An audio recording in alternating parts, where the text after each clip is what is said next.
Om Manam Vishvavijnanam Samsara Bandhanat Dharmartha Kamamokshanama Mantran Mantra Uchate Om Shantihi Shantihi Shantihi. The mantra is that by which reciting the special wisdom that the world is not separate from Brahman gets revealed.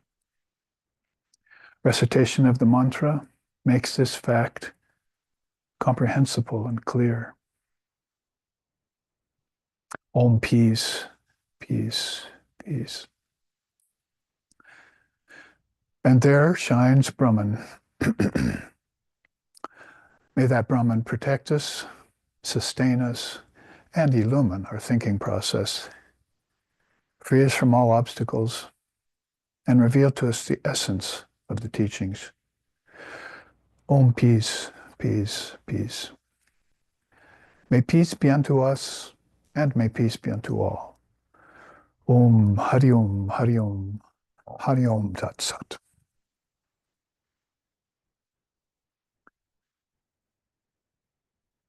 We have gathered here for a second class on the Bahvricha Upanisad, which is rich in wisdom. And it's one of the Shakta Upanishads, about 8 of them, amongst 108, along with the Tripura Upanishad, which is also part of Rig Veda, the second Shakta Upanishad. And they're very much closely related, as we'll see today, as I draw from one of the teachings of the Tripura Upanishad as we comment and delve deeply into the teachings of Bahvricha Upanishad. Everything that has to do with the Rig Veda, actually, the word Bahvricha signifies that. And so it's very ancient scripture, maybe the most ancient, many say, even historians. So that the mother appears there in 2 Upanishads of the several, the few that are there, because other Upanishads have, other Vedas have many more Upanishads in them. Of course, a lot of them we say, have been lost over time, but we still have that 108, which also makes that number an auspicious number, along with the 108 beads and the 108 tirthas of the mother on earth. 108 Shiva lingams that have been actually officially recognized in the Vedic religion. So there are wonderful 108 significances there. So we'll move on into the Upanishad we started last week in that fashion. And what we ended up with was that we came upon the teaching of Hiranyagarbha, the cosmic egg, also sometimes very much associated with, as we saw last week, that unmanifested Prakriti store of seeds that Lord Brahma impregnates, as it were, with his powerful mind at the beginning of each cosmic cycle, like each Mahayuga, sometimes even longer collections of yugas. A Mahayuga is a very, very long time, but they sometimes put those 4 into a smaller perspective of many, many yugas that are called by different names. The idea being that time is without beginning and end. And so that's a new fact that we can put into our hoppers, as they say down south, that we can think about. Instead of thinking about always in terms of beginnings and ends, we should think about the eternal moment that the Divine Mother is so adept at showing us again and again, although we also remain pretty adept at being at not recognizing it, being alpameda, or of tiny intelligence, not getting the right idea from her. This is everything here has a shelf life only, and that's one of the teachings to ponder is out, is death and birth, where souls come from, where they go. Most people don't even believe in a soul, so they're not going to get that far as to start to consider such questions. But when you read a Mother Upanishad, for instance, or many of the Upanishads, they're already starting off on the premise that existence is, and that existence is Brahman, and Brahman is that existence. So that's the right footing, what Buddha later was to call right orientations, samyak darshana. He had the right view, darshan. He had the right seeing, and he wanted other people to retrieve that 500 years, 550 years before Jesus appeared on earth. And he was in India as that great appearance of what we call avatars, one of the 10 dasa avatars. Vaishnavas like to claim him as their own. Who wouldn't? So in that recounting of what we did last week, we were at the teaching of Hiranyagarbha, and I want to continue on and finish that and not spend a lot of time on it because we're looking at it as the container of many Brahmandas, that is, many worlds, not just out here in space and outer space, but in inner space. Always have to stop and say that. There are a whole collection of kings of heaven within you, or lokas, or akashas, within the mind's ken, and also within its memory. All of us remember heaven. Obviously, there's a word for it. And we remember there are other worlds that are in our dreams, for instance, that we recall. We also remember that there are words for them, and those words continue on eternally as well. And that's really the premise of the teaching today. It could be the subtitle of the whole class would be Matras, words, the science of matras. And we've looked at those with Bijam teachings in charts I've fashioned recently at several of our retreats and seminars. And I didn't bring any of those specifically because they go into so many different bijams. And we're just pretty much considering right now the bijams that are most pertinent to the goddess here, who's been given so many names. But today we're going to look at her as Tripura Sundari. That's Maha Tripura Sundari is the name of the greatest mantra there is. So if you look at it in its smaller syllabic form, it would be Om, Aim, Hrim, Shrim, Klim, Krim. So you've got a collection of bijams there. Are those just words they throw out? You know, 2 or 3, sometimes 4-syllable words. But we looked at Hrim last week, right? On one of the charts I showed, Ha, Ra, Im, because the Upanishad told us that she is that silence that happens at the beginning, at the end of Om. It's the secret that is here in the science of words. It's also called the science of Shambhu.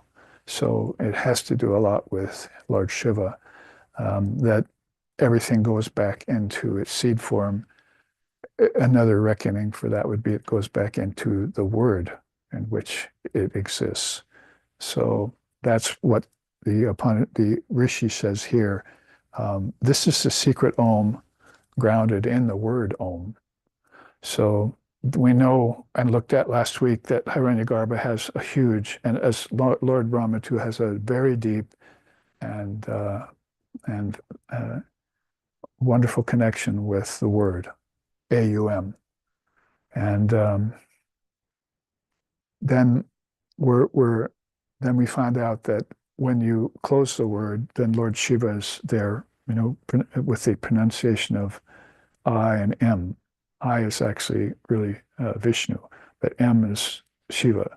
So you close the word like that, and everything, as it were, by magic that was manifested returns to an unmanifested state. And it does so in an instant. So here, where time moves so slowly on earth, where the mind is dragging its feet, and we haven't awakened to such truths as are contained in Upanishads like this, then we tend to give time its sway. And therefore, then we start thinking in terms of it being real when it's really illusory, like death. We measure it by minutes and seconds even, and then pretty soon many seconds and so forth. Just like space gets also dimmed down like that into centimeters, and then finally into everything that has to do with the microcosm. So in that way, then, what we're saying here is this science of Shambhu is the secret word inside of the word. It's what the Rishi of this Upanishad in the Rig Veda is talking about. And we'll look at that more closely in terms of Tripura Sundari's Mahamantra, which is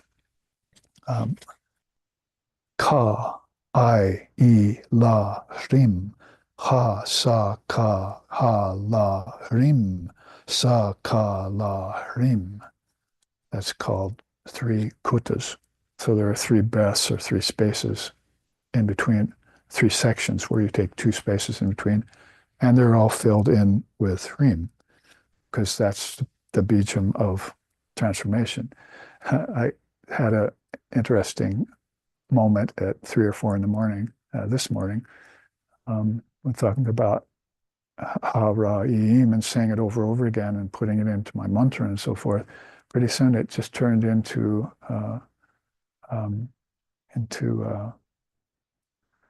Om, Ha Ra Eem, Ha Ra Eem, right? It's just like saying Hari Om.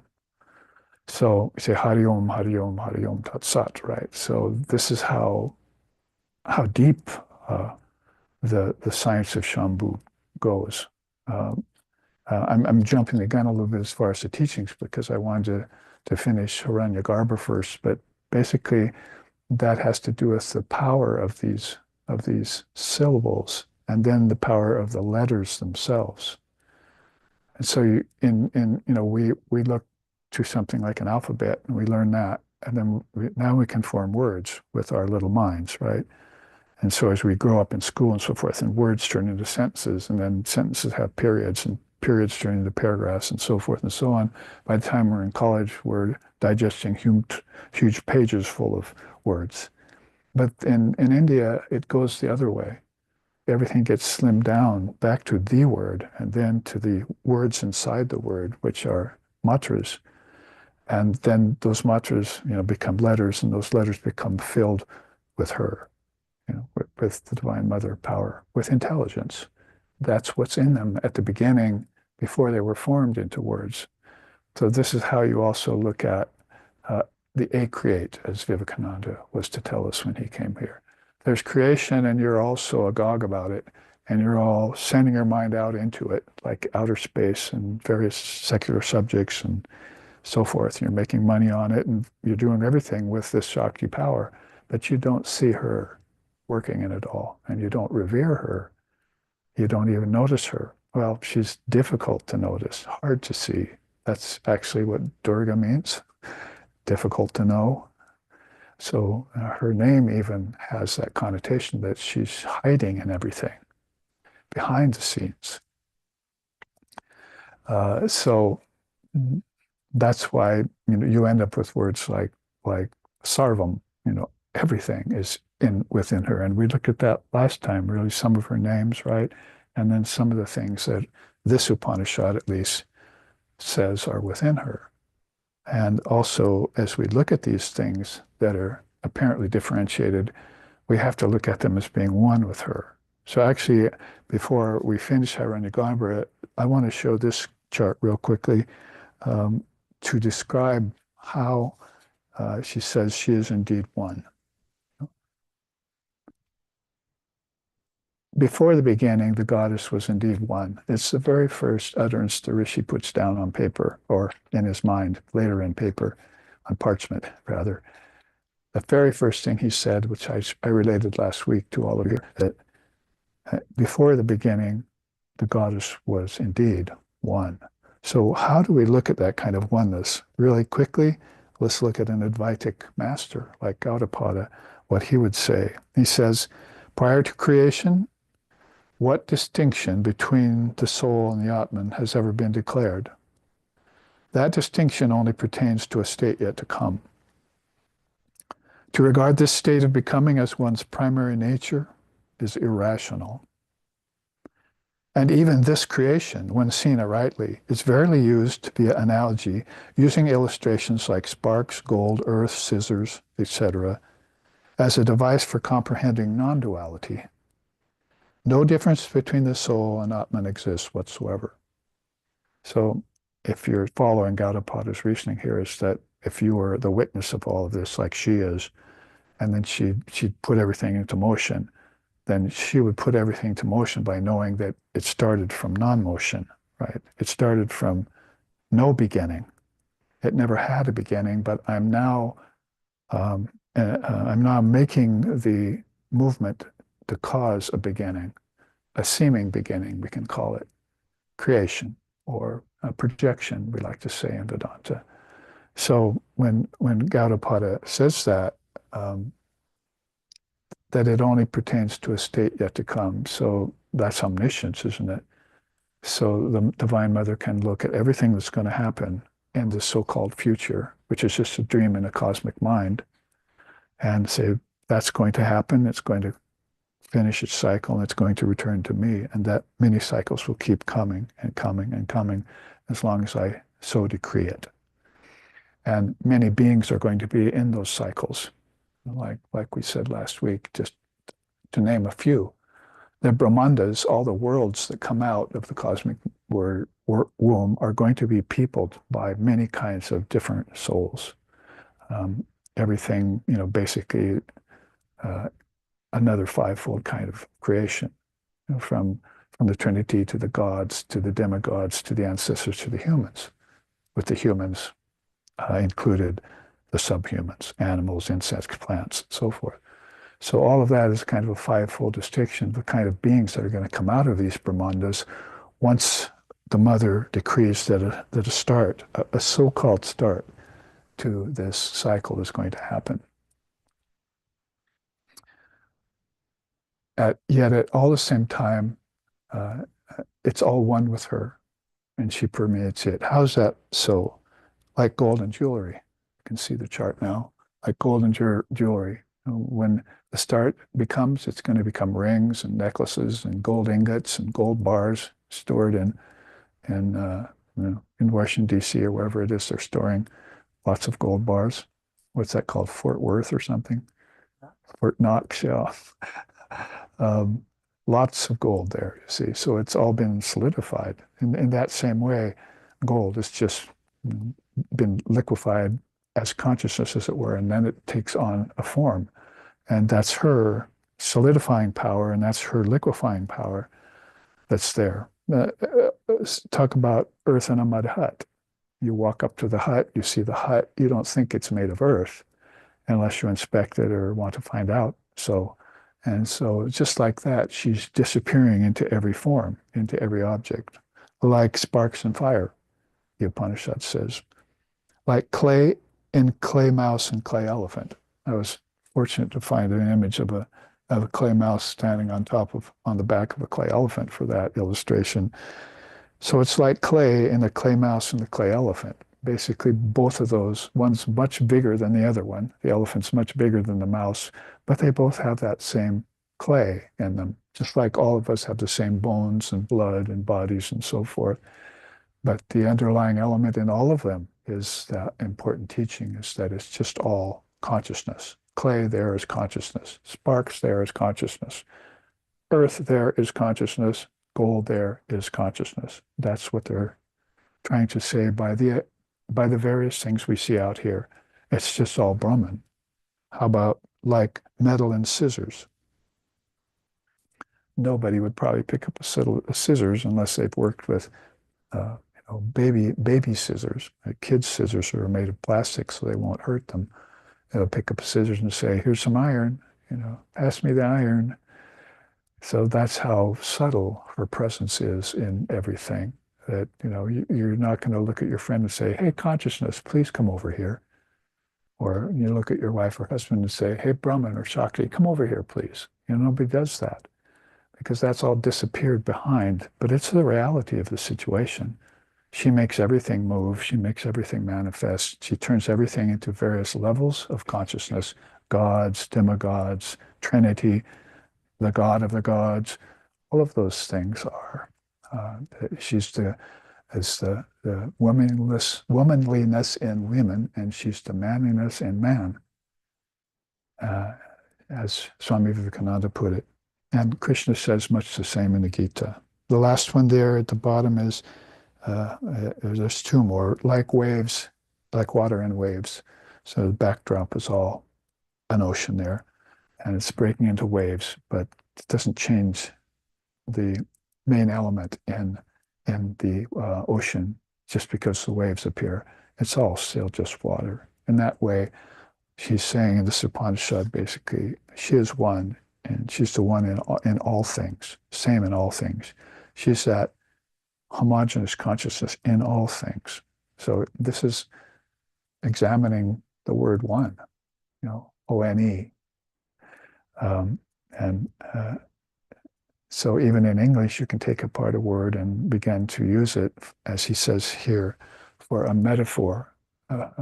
Is it for an analogy by using such illustrations? So you get the mind thinking away from scissors. So the tailor's thinking all the time of scissors, but the seer sees the scissors and says God. See? The oceanographer is thinking all the time about water, but the sage looks at water and says God. The architect is thinking about how to build that clay, that earth hut there. So he's all involved up in the earth and the hut, but he's not involved. The sage would look at the hut and said, construction of consciousness. And so this is how she runs away. And she runs away with God with her. So people soon are not even acknowledging that God exists. That's how bad it's gotten in an age like this called the Kali Yuga. Probably the most famous of all of these kinds of analogies of oneness is this one about clay pots, Gautam. As earthen pots or jars have a connection with dust, ash, smoke, etc., so too do the jivas have interactions with happiness, sorrow, and other emotions. Probably should have read that one last, but it's the grossest one, so it's good to come first. Basically, all of our emotions and all of our feelings and all of our thoughts and all that are had in this clay pot called the body-mind mechanism. And so we have associations with those things, body, feelings, emotions, thoughts, and so forth. And so in that way, then we get conditioned to think that we are that clay pot. So that's what we are.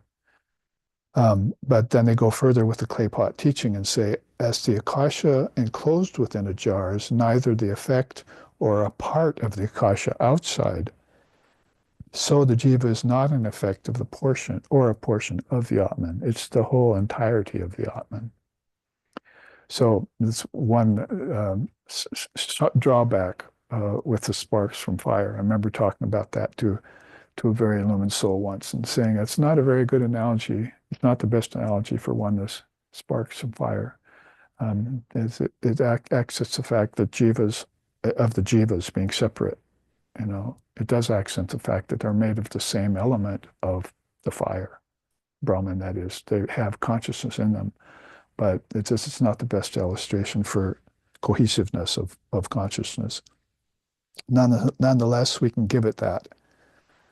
So like space in an earthen jar, as Gaudapada says, it's got that air in it. And so they're always talking about that. That's the ego, right? It's trapped inside of this clay pot. And if it's the same air as the air outside, which is Atman. But unless you remove the clay pot, open it up to the air, or break the clay pot with a brick, the air inside, which is individualized consciousness, cannot get into oneness with the air outside the pot, even though it is one with it. There's only just membrane, as it were, separating it, a clay wall.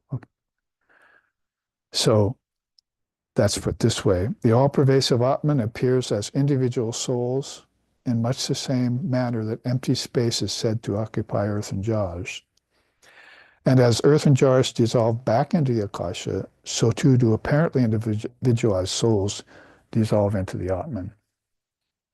And we can say that then they do that by disidentifying with the sheaths, the five sheaths. The Upanishad is going to say that.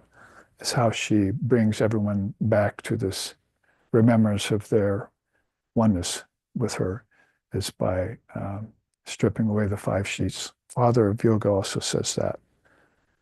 So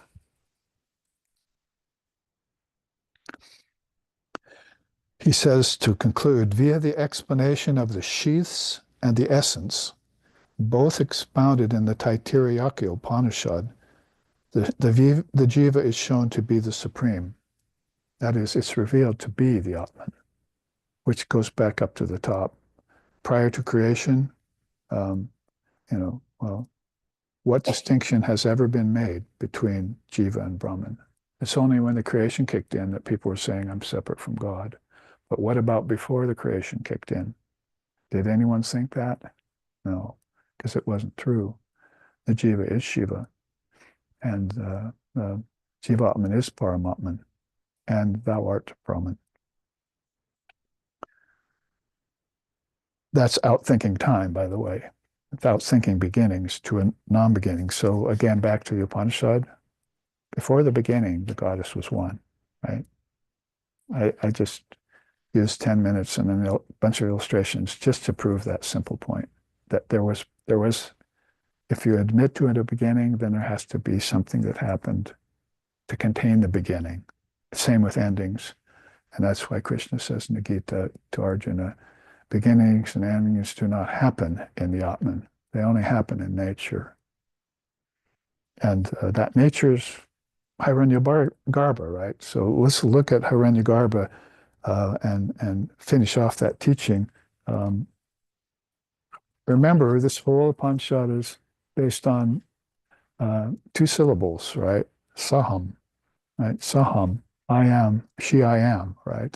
So we looked at that pretty closely, but let's also remember that by looking at some of these great sayings here really quickly. And we know some of them, the 4 Mahavakyas. I won't go through them all. Those are the non-dual ones. Inquiry into the meaning of these sayings gives the seekers the ability to perceive divine reality, to be like this. They'll all of a sudden get the clues to oneness. And two-ness will become less desirable and will not work for them anymore. A person will step from duality to qualified non-duality to non-duality and understand the deeper truth of the matter. So there are many, many beautiful other sayings besides the Mahavakyas. Asmi, I am. Sarvosmi, I am all. Ahamatma, I am the Atman. Kam Brahm, all is Brahman, and so forth. You can look at this in the Footfalls book. There's some great qualified non-dual statements too. I am not this, and not I, but thou. So they're qualified because the premise of them is two-ness. If you say not I, but thou, then you're already stepping in a problem, in a pothole, right? Because you're pronouncing that there's something different from me, not I, but thou. So there must be an I and a thou. So you're already on dual ground. But this, of course, qualified non-dualism will lead you towards the non-dual statements, and you'll contemplate them and consider them. There are many of those, and you see below at the very bottom is what I really wanted to get to, some of these great sayings of the Shaktas. There's the one we're coveting and savoring right now, Saham, she I am. It's a very well-known saying of the Shaktas. Also, this is a beautiful one, Prabhuda Sarvatistat, get thee ever awakened. So wake up from the sleep of delusion in the body-mind mechanism and realize yourself as Atman. Then these statements up here will be your pet words. Let's see, talk about the science of words. Then all of a sudden you'll have ways of explaining who I am and who you are. Also, they say, Bhakti Mukti Jnanam Dehi. May she bestow devotion, liberation, and knowledge on all beings. That's a very compassionate statement of the Shaktas. So the Tavaivoham, I am thine alone is the bhakti statement amongst the Shaktas. It's like saying she I am, but it makes it more personal. Right? Tavaivaham, I am thine alone. I belong to you alone. I'm, uh, yeah, working on a God blog. I was going to say a chart, but I'm working on a God blog for tomorrow that has that as its theme. All right, so I just wanted to flash that chart at you. Let's finish up Hiranyagarbha and let's put it in context in this way. Um, before the beginning, she was indeed one. Alone, she emitted the world egg. So all by herself, by her teeny tiny little lonesome self, this unseen, powerful Shakti, Mahamaya Mahashakti, has emitted, is the word was treated and taken here by the translator, projected, emitted, created. No, it's a word that's a little bit more problematic to use in our tradition. And she is known as love's part. That's Haraim. Before that I am, when that I am closes the word, that's love. Before that, it's all I love you or you love me. But when that happens, that I am love, she I am. So she shows herself up as to be the very essence of love itself, the kind of love that child shows for its mother, and will have nothing more than its mother come at the end of the day. Play with its red toy, Sri Krishna said. Pretty soon doesn't like that. That's the world. And just wants nothing but its mother from then on, because that's where true love is. And that love is overwhelming, blissful, and has all the other qualities contained in it. So she's love's part. What better being than that? Even in appearance, in the artist depiction, how beautiful she is. So there you have this beautiful form, and it's suggesting by her color, the sham color there, gray-blue color, that she'll easily disappear back into space and become Digambari. That's another one of her names, clothed in space. So people who are studying space don't see her, they see the physical element of space. Sometimes they don't even acknowledge that as being an element. Earth, water, fire, air, that's all there is. Even air is hard to say, but okay, the wind's blowing, so I have to admit there's air somewhere. And I'm breathing, I have to admit there's air. But I don't have to admit there's space. I can't see it. Objects only suggest it by occupying it, and it can't be displaced when you move an object, so that means it's going to be very suspect for most people who don't look deeply into it, like, say, Einstein in the West did, that space is not going to be counted amongst the elements. There's only 4 of them. So all of a sudden, what we were talking about is Akasha here in this Upanishad, becomes obvious to the minds of the rishis. It's going to be like space in the Gautam pretty soon. And you're going to be able to trap it and study it as a feature of consciousness and use it as an analogy to describe the all-pervasive, undisplaceable nature of consciousness itself. It's even subtler than Akasha, subtler than ether. And then, so that's Aim. Then she is known as the half-syllabic instant after Om. And so that was 3 great statements, 3 great sentences in the first sloka of Bahvricha Upanishad, which took us then to this chart, so we could look at the cosmic egg a little closer. And we got so far as to look at this, and when we did, we read the opening statements about it, the top statements, so I won't repeat that. But we'll go on to show here a sort of cosmic egg that's side by side with another egg, which is actually the soul. So we're talking about here Purusha and Prakriti, the sentient and the insentient. So you can see them labeled above.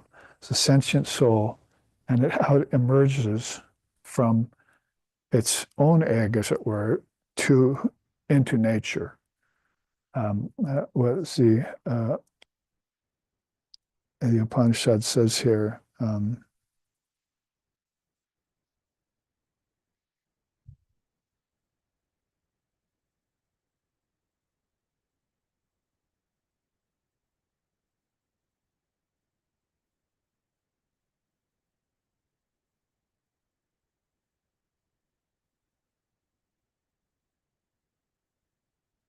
Yes, everything of power is born from her. The egg-born, the sweat-born, the seed-born, and the womb-born. 4 different kinds of births you can take. Whatever breathes here, the stationary as well as the moving, and man were also born from her. So this is how we look at these different kinds of births that we take out of unmanifested. For nature, it's going to become out of insentient, unmanifested nature. That's where those seeds are, seed thoughts. But for the soul, so they have a relationship that's called Purusha and Prakriti. Kapila, back when he put together the 24 cosmic principles, talking about this eternal relationship between Prakriti and Purusha, between the soul and nature. Later on, the father of yoga was also beginning to make that clear distinction by saying, yes, that's true, but now the seer has become under the control of the seen. And so it's an opposite. We need to reverse that trend. The seer has to become master of the seen again. So that's going to be aided in a great respect by souls realizing her. And they do that through the science of Shambhu. We'll look at that next, but let's finish this off. If you can just follow me around the sentient self, basically. It's from Atman to Om, to intelligence, to will, to mind, cosmic mind, to knowledge, to prana and psychic prana. This is all, powers under the auspice of the manifested soul. It's going to project himself into the worlds of name and form by the billions when Lord Brahman starts those worlds forward. Then billions of souls are going to, by their own willpower and through their own intelligence, project themselves into the realms of called Brahmandas, or worlds. And she's ready for them. That's why she's called Mahaprakriti. She's the great mother of all Prakriti. You can see that beginning and end. From unmanifested Prakriti, which we don't know about in the West yet, basically seeds in the mind of this cosmic intelligence here, cosmic mind will. There are seeds there and words, which I'm about to explain, that will help, that will empower those seed words to become things. So it's like if you say something, it's more likely to happen. Holy Mother said that. It said, those were such beautiful days when I did my practice. I would just say or think something, and within minutes or within a day, it would come to me. I think I need food for the master. Then somebody would bring food for the master, and she'd go give it to him. So that was somebody who's, of course, entirely conscious of these cosmic laws, that everything comes from within, and all you need to do is think it and say it, and it will be. That's a master of yoga, a yogi or a yogini that does that. So out of unmanifested Prakriti, the next thing is going to be those gunas we talk about so often, like at satsang yesterday. And the next thing after is going to come all these tattvas. I chanted last week, all the tattvas become like clouds with no rain without her, right? So she's got to be there to make everything satisfying. If she's not there, then people are not getting satisfaction from the objects. That's why people desire things, they go after the thing, but they don't see the consciousness in the thing and know that she was the one that put it there.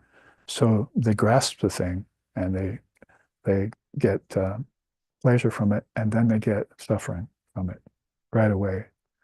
Other beings go in a different way. They proceed with that right orientation, and they say, Mother, can I have that? I see that that's your projection. And they take it, they get satisfied with it, and their desires go away. That's the secret of how desires get fulfilled or not. And billions of people don't know that secret, so they're getting frustrated by not having fulfillment to their desires. And so they can leave this world. Can't leave this world if you still have desires, the seers say.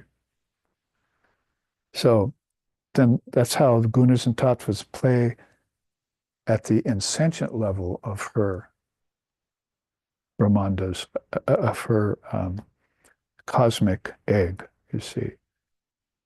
And then follow that on to the Pancha Mahabhutas. You'll probably know what that is. 5 elements from inside out, ether first, and then air, and then fire, then water, then earth. As that evolves out, then the physical worlds are made or formed from those elements that were a thought in the mind by the power called tattvas, by the power of the gunas that were included in the cosmic mind, which is a sentient force that she put into the universe. So that's why the sweat-born, the egg-born, the sugar-born, she's got beings all ready to be born in these various worlds. All sorts of creatures, and they'll feed each other. That's the point of it. They'll play off each other, they'll feed each other. And that's where living forms and the whole secret, the whole cycle of the insentient matter. And so they'll become convinced that they're made of the 5 elements, and everything else they'll forget about. They'll forget about prana, they'll forget about tattvas, they'll forget about vital energy, the power of the mind to think things into being. They'll forget about the cosmic mind, which has sway over them. Forget when they come out here to the Burloka.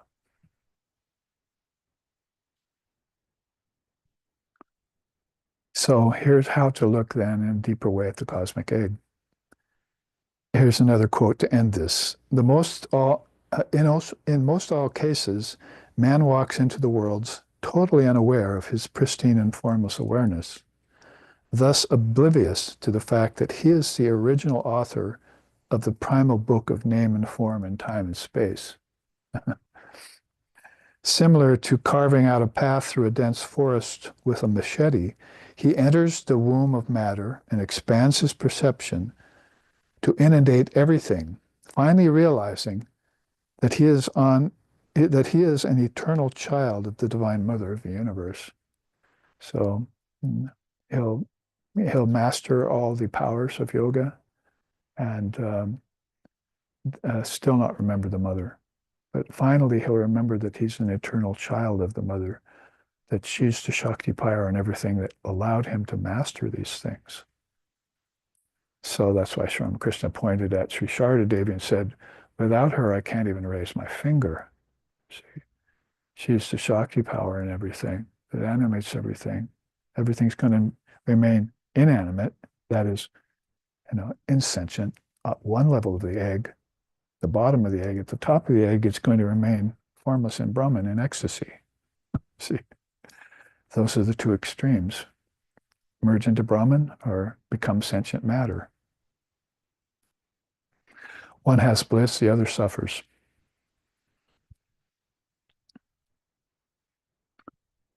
Okay, I hope that was quick and painless and also informative, by the way.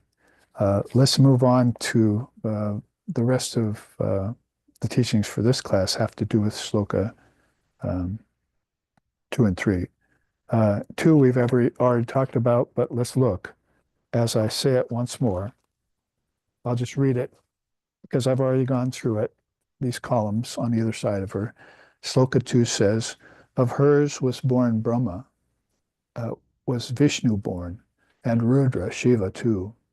So the Trinity is, there they are born of her. All wind gods were born, celestial minstrels, nymphs, semi-human beings playing on instruments were all born from her.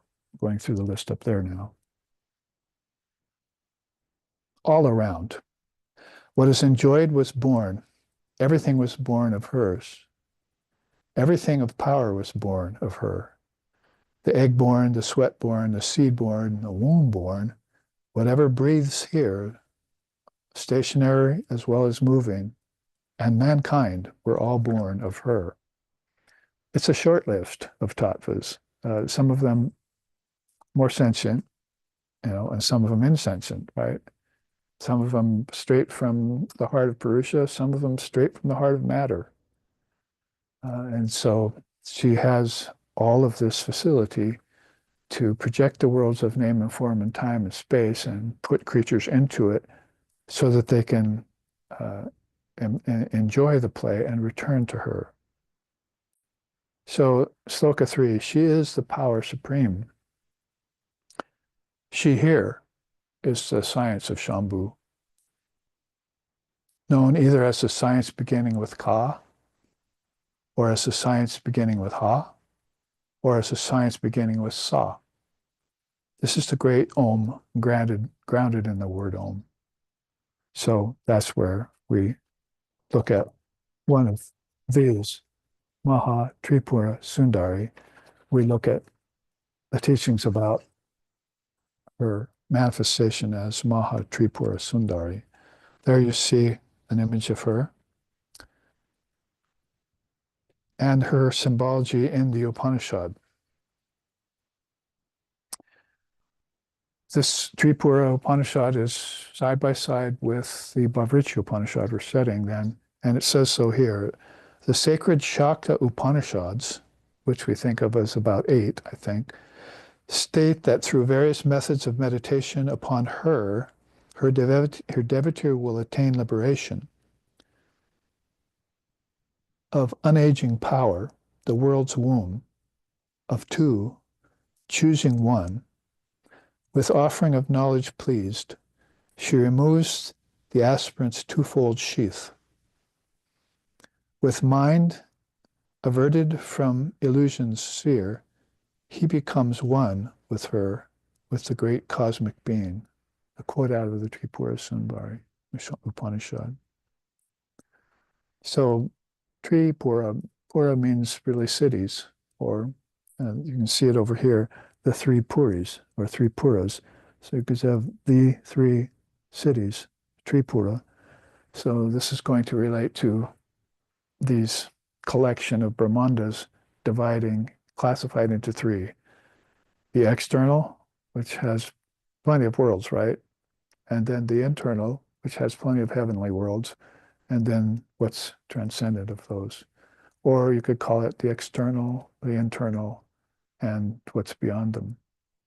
Also, you could call it Bhur-Bhuva-Swaha and what's beyond them. So there are different ways in which you can assign the three cities. But our favorite way, because this is what our teacher told us, is that his quote is below. Has mentioned, first given to devotee a time of initiation. The second opens inwardly over time after the mantra is received in daily practice with intense devotion. The third contains the revelation of her formless form. And so that's why when we were looking at that beautiful image of Bahvricha Upanishad, we see the wonderful sham-colored, blue-gray colored mother. She's about to disappear from form into formlessness and move back into form, closed in space, without anyone even knowing it or seeing her. Like Krishna says in the Gita, they do not see me come and go. Only they see who have opened the Jnana Chakshu, the wisdom eye. So if beings stay in her outer world, they've gained initiation. There's a lot of people I've met like that. They got initiation from a guru, and they go around and saying, I've been initiated, and maybe they recite the mantra and so forth. But that's going to be the entrance that's going to take them into the second city. That's why I chanted before I started class today, Manam Vishvagyanam Samsara Bandhanat. That bondage to samsara is done away by getting the mantra from her and reciting it. And then when you recite it, you realize that everything you thought that was separate from you and you from her is now just one.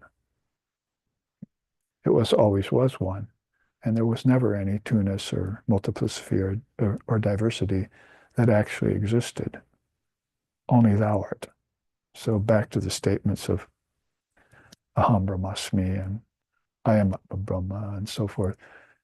That's been said by people who have worked their way through these different levels of mantra to the great sayings, and some of them coming upon a final word, Saham. I found out I am.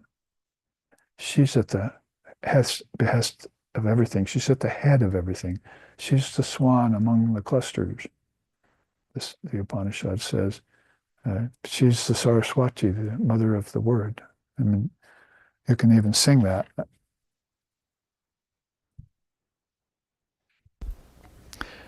In a beautiful way. Jato shuno karna pute, shabe mayer mantra bate. Jato shuno karna pute, shabe mayer mantra bate. Kali panchashata varna moi, varne varne namadore. Ono bole baju kali.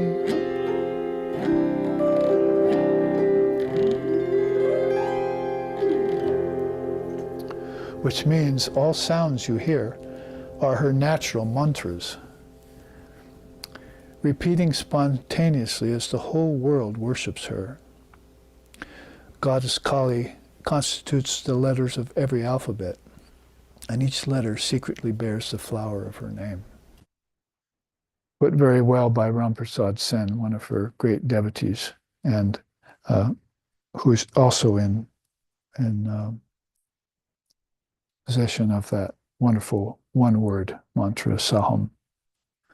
So across this chart, you can see strewn other teachings, and here's up the middle at her feet, you see Stularupa, the physical anthropomorphic form that you would see in an image or in a picture of her.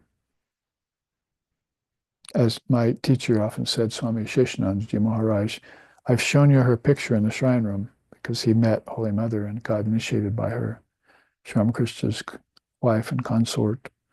Now I want to show you the mother dwelling in my heart.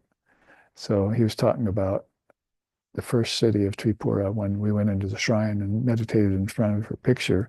He was talking about the second city that he knew when he gave you the mantra and had you recite it. Then you were going into the second of the Tripura cities. And he hoped that you would become a Jivan Mukta in time. With the practice of mantra would bring you perfection, and then you would realize yourself as in the third city, in her formless form. You'd become hers and she'd become yours without any separations anymore. So the physical form is there at her feet. See, basically says Stula Rupa, that's gross form. Then Sukshma Rupa is there at her heart. Mantra, intelligence, and subtle sound. So that's what the initiatory guru, the mantri guru, the Shambhavi guru is trying to get you to see, to awaken to her in the heart. It's good to have her image and it's good to say the mantra audibly, but there's another city that this is supposed to lead to for the aspirant. And it shouldn't take you that long to get to it. You should have all the enthusiasm to reach there because that's where her intelligence dwells, in your heart. That's the intelligence of the heart. Meta Kendra, it's called. The mind and the heart fuse there. Higher wisdom becomes available and married to bhakti there. Two wings of the bird style. Then they've got Pararupa, transcendent space as consciousness there at her crown. So basically, that's Tripura Sundari put in that way. And the Tripura Upanishad itself, they talk in this way. This is going to be a little bit esoteric for you, but I'm sure your minds are going to get transported just by hearing these words. 3 cities are hers, and 3 paths leading to them. On the dais of auspiciousness sit the letters Sa, Ka, Ha, Ta, and so forth. Within them there dwells the never-aging, ancient, and inexpressible grandeur of the gods. And subject to her whose sources are 9, shine forth centers 9, yogas 9, 9 deities and regions of the lokas 9, the gentle healing deities 9, the gestures, the sacred gestures 9. So, I mean, there, for instance, there's the 9 centers. You worship them at Navaratri, right? The time of Navaratri, there are 9 goddesses there. It's the first day you worship Shailaputri, then Brahmacharini, then Chandraganta, Kushmana, Skandamata, Katyayani, Kalaratri, Mahagauri, and Siddhidatri, each day of the nine days and 9 nights of Navaratri. So an ancient Upanishad is telling you about these 9 goddesses. Imagine how ancient she is, that the rishis could see her thousands and thousands of years ago. And for thousands and thousands of years, what to speak of ages and millennia, people are still worshiping her in those 9 forms over their lifetimes, series of lifetimes. They always keep close to her like that. So maybe you can think about this next Navaratri. See, what Babaji was saying when he gave that teaching of the Bahvricha Upanisad and read out of the Tripura Sundari Upanishad, is that this comes in names for sure. It's in my mind for the He is informed of her. She has some face of God. Wording almost in days when they had all this opposition never in all word. The Christ on the sir, all and just the day in the much is down. Thick down, sir, longer, gala, it's a tight letter. Traka, a las, a people, the current, us, has by produce, Michigan, and British British, and little, when brothers, one is same thing, one time, ever, over, video, and or haven't either, of a TV, personally, and the thought of food, so this is a big phone, it's a big plan. Just to you, there was well, there's no fear, and necessary, all sorts of questions, all the elements, and on my brain, drink, or reason, I eat, or this, I eat, I eat, to cover, in where women right, and so red, the this is pushing, is sure, keeping us in this, the nice system, beyond, is a every piece that will play until it won't where I'm saying, let's say, in mind, and sing the second, title, says, I'm sorry, if you say Sandra, it is a happy age, could or offer,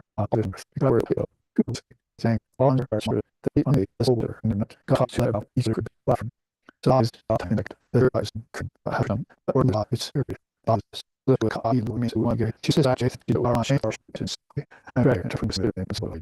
Next, you say, the words, and she prayed and on this. Now, sick and say, but where's the number? No, to saying her the team and say, I was talking, right, house friend, and send back my way about the old last be very, let's get it on the stop input, upload the images, while they still like just a tweeting bro, and remember that one talk, you okay, that ever, see, that's infinite business, and for customers, because he's not being, was not other, if you know, is this, and like, when currencies, there's no, okay, sorry against the first of the space, so clear, if 20 range, you get, he's a fool, for every, and very peacefully, she worrying, they're not as you see, from, I would saw, fish wars, and with her, fish wars, I would have overlooking first. So, and her, it's not regarding to her, that's all in her, this, So the point is, if you want to be big, what's working well? It's all important. There's nothing in my image. And that's triple maintenance. So it's been said in 2.2 this we're not.